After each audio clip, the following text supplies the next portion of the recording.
रज़िया दुनिया, जिसे रज़िया सुल्तान के नाम से जाना जाता है, उत्तरी भाग में दिल्ली सल्तनत का शासक था। भारतीय उपमहाद्वीप, वह उपमहाद्वीप की पहली महिला मुस्लिम शासक और दिल्ली की एकमात्र महिला मुस्लिम शासक थी। मामलुक सुल्तान शमसुद्दीन इल्तुतमिश की बेटी रज़िया ने 1231-1232 के दौरान दिल्ली पर शासन किया, जब उनके पिता ग्वालियर अभियान में व्यस्त थे। संभवतः एक अपपुष्ट किंवदंती के अनुसार इस अवधि के दौरान उनके प्रदर्शन से प्रभावित होकर इल्तुतमिश ने दिल्ली लौटने के बाद रज़िया को अपना उत्तराधिकारी नामित किया। इल्तुतमिश के बाद रज़िया के सौतेले भाई रुकनुद्दीन फिरोज ने पदभार संभाला, जिनकी मां शाह तुर्कान ने उन्हें मारने की योजना बनाई थी। रुकनुद्दीन के खिलाफ विद्रोह के दौरान रज़िया ने शाह तुर्कान के खिलाफ आम जनता को भड़काया और 1236 में रुकनुद्दीन को पदच्युत करने के बाद गद्दी पर बैठी। रज़िया के सिंहासनारूढ़ होने को कुलीनों के एक वर्ग ने चुनौती दी, जिनमें से कुछ अंततः उसके साथ शामिल हो गए, जबकि अन्य पराजित हो गए।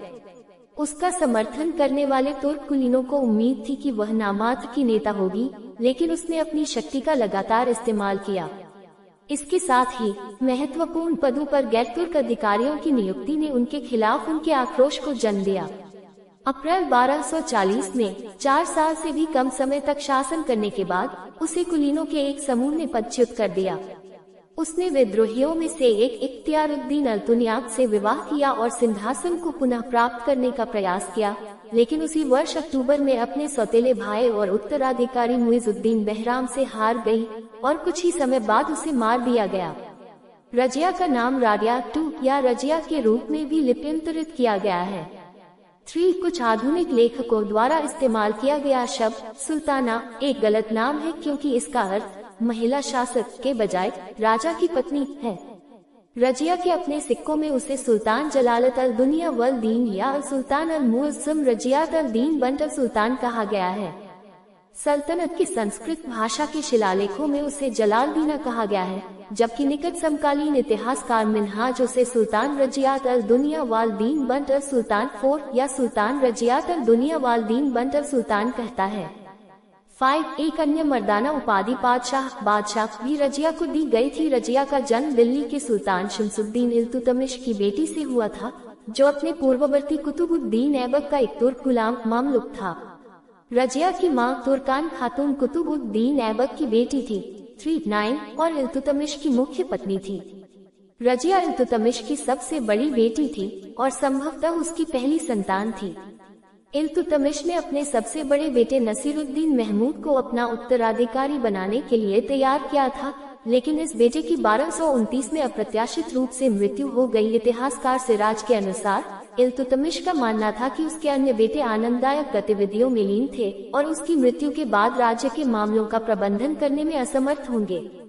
1231 में अपने ग्वालियर अभियान के लिए निकलते समय इल्तुतमिश ने अपनी बेटी रज़िया को दिल्ली के प्रशासन का प्रभारी छोड़ दिया।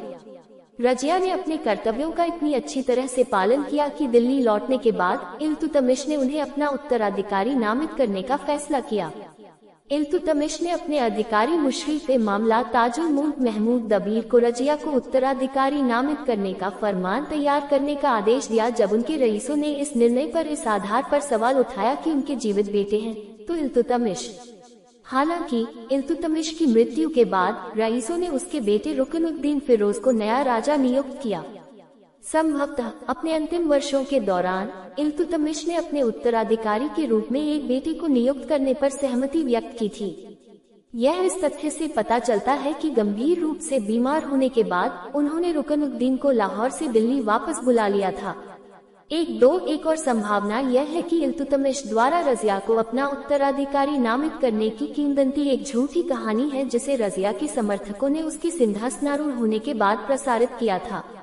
मिन्हाज एकमात्र निकट समकालीन स्रोत है जो इस किंवदंती का वर्णन करता है, और उसने खुद घटनाओं या कथित फरमान को नहीं देखा। वो उस समय ग्वालियर में था और 1238 तक दिल्ली नहीं लौटा।